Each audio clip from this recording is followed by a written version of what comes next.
Ce programme vous est offert par Illico Cash.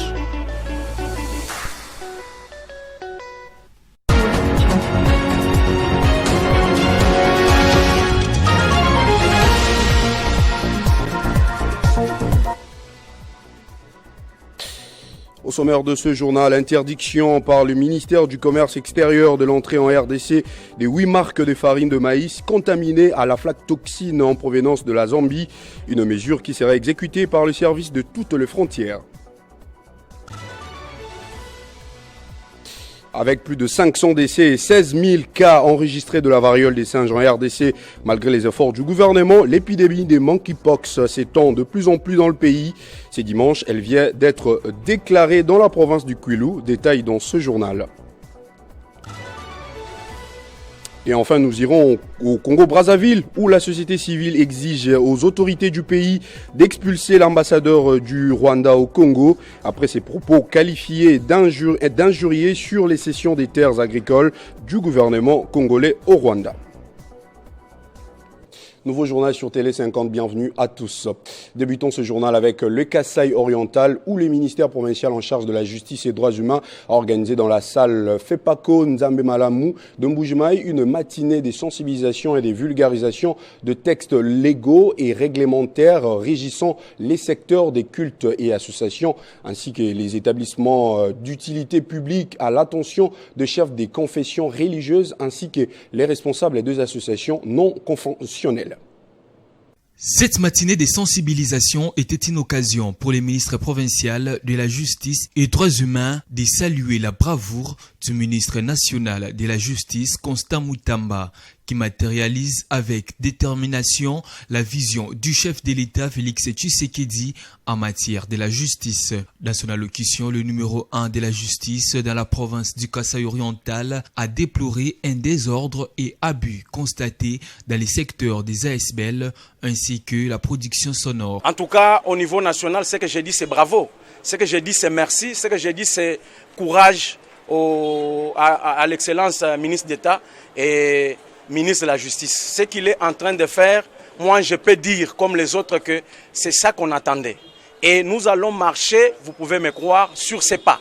Parce que le travail qu'il est en train de faire est déjà visible et acceptable. Nous allons marcher sur ses pas pour que ce qu'il fait au niveau national soit répercuté textuellement en province. Après avoir suivi religieusement les conditions des constitutions des ASBL en RDC lues par les chefs des divisions provinciales de la justice, le conseil du ministre national de la justice en matière des cultes et associations Jacques Djamba a abordé les conditions spécifiques pour chaque catégorie d'ASBL ainsi que les différentes réformes amorcées par les ministres nationaux de la justice et garde des sceaux, notamment les permis des cultes, la distanciation entre les églises.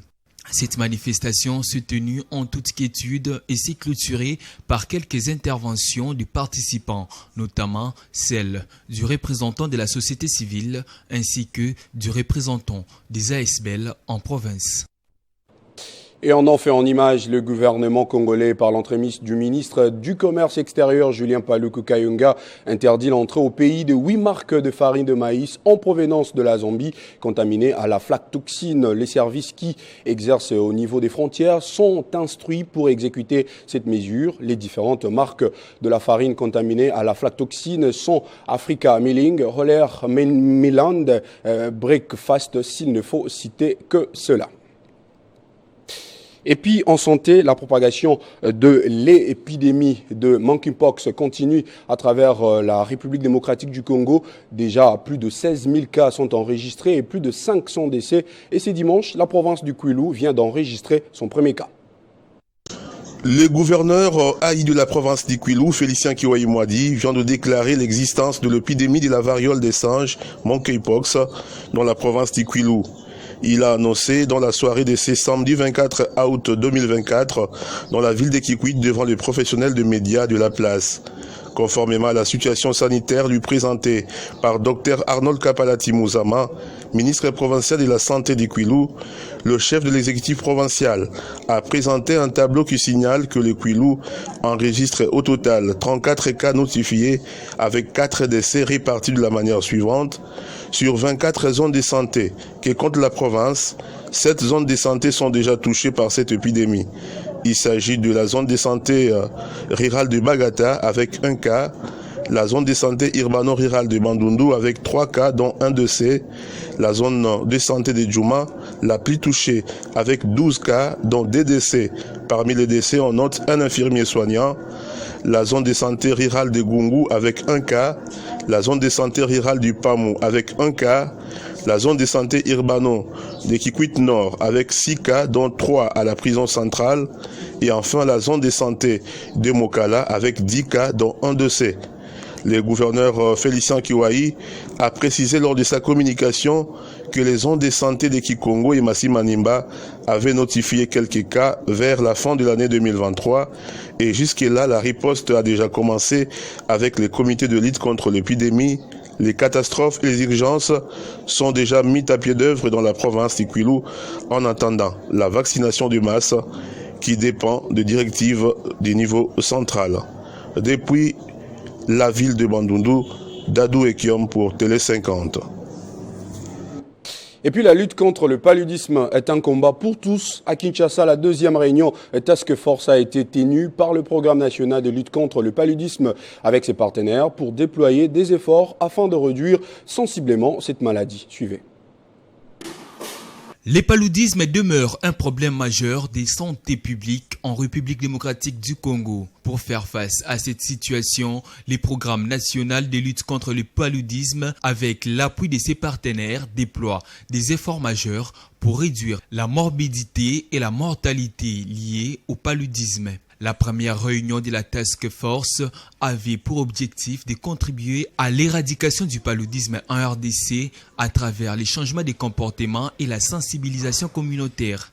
Qu'en est-il au niveau pays?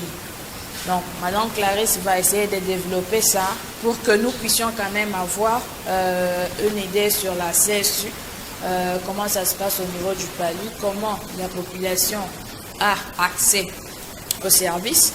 Cette task force vise d'une part à partager les expériences et d'autre part à identifier et partager les bonnes pratiques des interventions des OSC et suivre l'exécution des engagements pris par les gouvernements et les PTF dans le domaine du paludisme. La dernière réunion de la task force qui s'était tenue en 2023 avait abouti à des recommandations, lesquelles seront exécutées et évaluées au cours de cette première réunion de 2024. Et puis dans les communes de Maluku et Kinshasa, les populations ont été sensibilisées sur la police des proximités. C'est après avoir relevé les différents problèmes qui rongent ces communes dominées par l'insécurité. Ces populations représentées par la société civile ont émis quelques recommandations pour mieux assurer la collaboration entre la police et la population pour lutter contre ces fléaux. Plusieurs fléaux rongent les communes de Maluku et Kinshasa, notamment la problématique de l'insécurité. C'est dans ce cadre que les populations de ces deux communes ont été sensibilisées à travers les dynamiques communautaires sur la police de proximité dans le but d'assurer une meilleure collaboration et lutter contre cet incivisme. La population de la commune de Kinshasa, dont la société civile s'est suffisamment imprégnée du rôle de cette police et a émis quelques recommandations pour assurer au mieux faciliter cette collaboration et les travaux sur terrain. Le diagnostic local de sécurité. Là, la population donne ses avis ensemble avec la police pour trouver des solutions. Mais au niveau du quartier, les recommandations, les suggestions, les propositions qui sont faites au niveau du forum, ça remonte au niveau de CLSP, qui est le comité local de sécurité de proximité, présidé par les bourgmestres. À ce niveau-là, il y aura des plans de local de sécurité qui seront élaborés et quelques projets pour permettre aussi que la police fasse bien leur travail. Dans la commune de Maluku, la population qui s'est livrée au même exercice a salué l'arrivée du numéro vert instauré par le commandant de la police de cette entité pour dénoncer tout cas suspect. Ce projet nous a permis de nous rapprocher avec la police nationale. Le commandant Cheikh Malou, qui est venu récemment une année, avait, lors d'une formation précédente, disponibilisé un numéro vert par lequel la population peut atteindre la police pour lui informer de quelques cas sécuritaires dans le fin fond dans nos quartiers. Notre souhait, notre prière est que les autres quartiers puissent aussi bénéficier de ces projets. Cette série d'évaluations, organisée par le réseau pour la réforme du secteur de sécurité et de justice, a reçu l'accompagnement de Cœur d'Aide à travers le programme Just Future. Et puis libération de Jean-Marc Kabound. Après 2 ans de sa détention au centre pénitentiaire de Makala, le parti l'Alliance pour le changement a tenu une matinée politique où il annonce des actions de grande envergure pour obtenir la libération de leur autorité morale qu'ils appellent prisonniers politiques. Une matinée politique mouvementée. Le jeune de l'Alliance pour le changement s'organise pour les actions de grande envergure dans le jour qui viennent. Nous sommes sur l'avenue Enseignement devant le bureau fédéral de l'Alliance pour le changement, parti cher à Jean-Marc Kabound en prison. Ici, le président fédéral de Kasavubu a rassemblé les jeunes de cette commune autour des idéaux du parti. Pour bénéficier d'un privilège de pouvoir. Alors, président Nabiso, Jean-Marc Kabound, a tali ma privilège non bazalaki nango, mais alobi non. Est-ce que biso dozo vivre dans un avantage? Est-ce que population oyo to bundela ki lobby, to tenaki discours lobby? Est-ce qu'il y a les mêmes avantages que Bisso? Parmi les invités, Josué Mumba, qui insiste sur la libération du leader du mouvement, Jean-Marc Kabound, en détention à Makala. Nous sommes venus assister à une matinée politique convoquée par le président fédéral, M.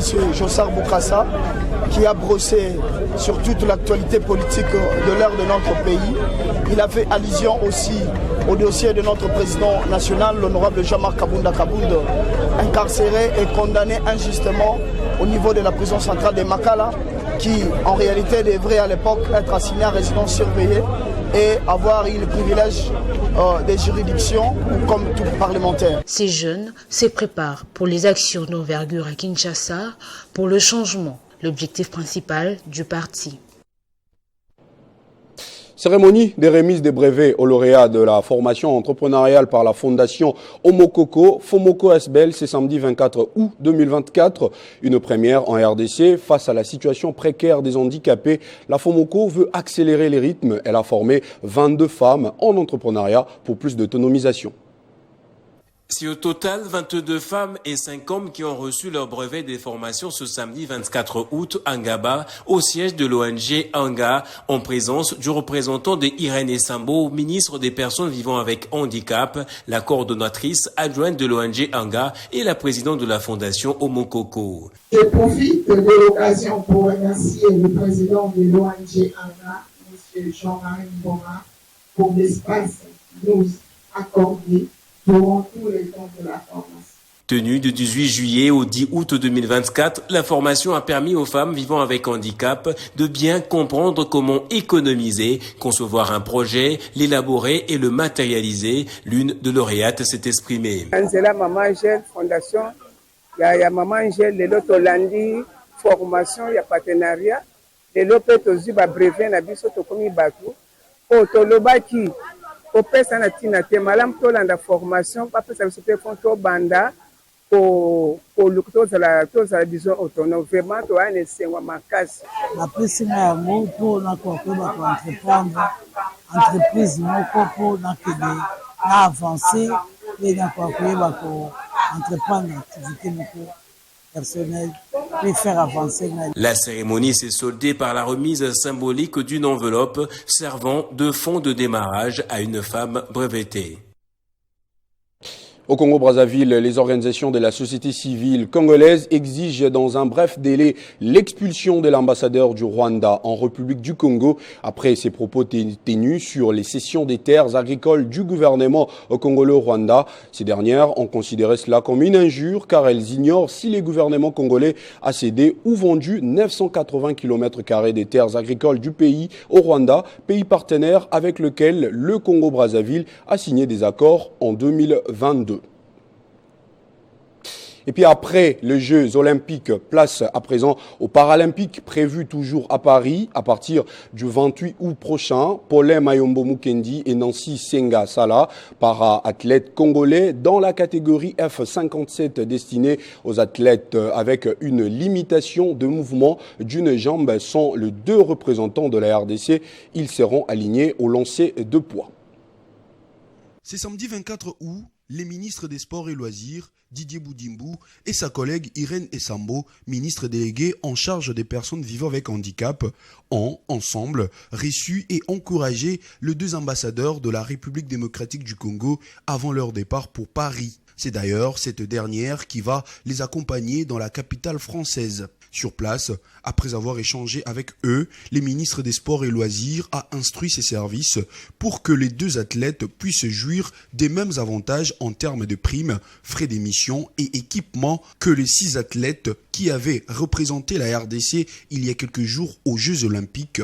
Le chef de l'État est contre la discrimination. Il a toujours prôné l'égalité des chances pour tout le monde. Ils doivent être pris en charge de la même manière que les autres, a dit Didier Boudimbu, ministre des Sports. Selon la vision du président de la République, il ne faut pas que quelqu'un soit laissé de côté, notamment les personnes avec handicap qui font le sport.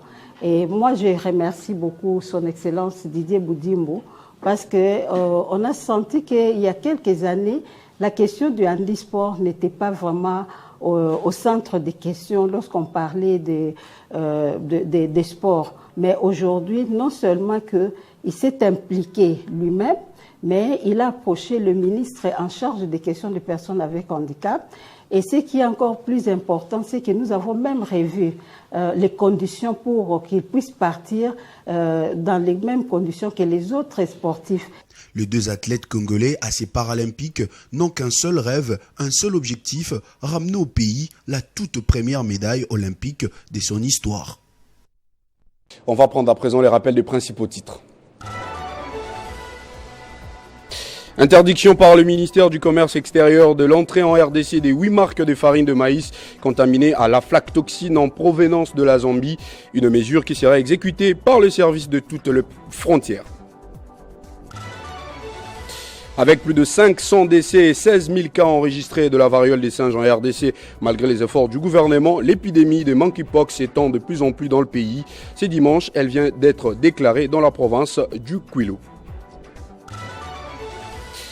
Et puis enfin, nous étions au Congo-Brazzaville où la société civile exige aux autorités du pays d'expulser l'ambassadeur du Rwanda au Congo après ses propos qualifiés d'injuriés sur les cessions de terres agricoles du gouvernement congolais au Rwanda. Merci de votre attention soutenue. Ce journal est terminé. Pour plus d'informations, rejoignez-nous sur Banamboka Congo via YouTube.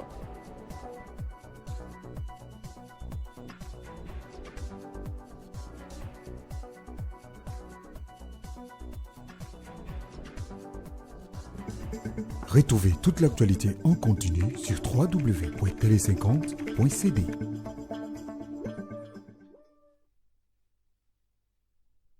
Ce programme vous a été offert par Illico Cash.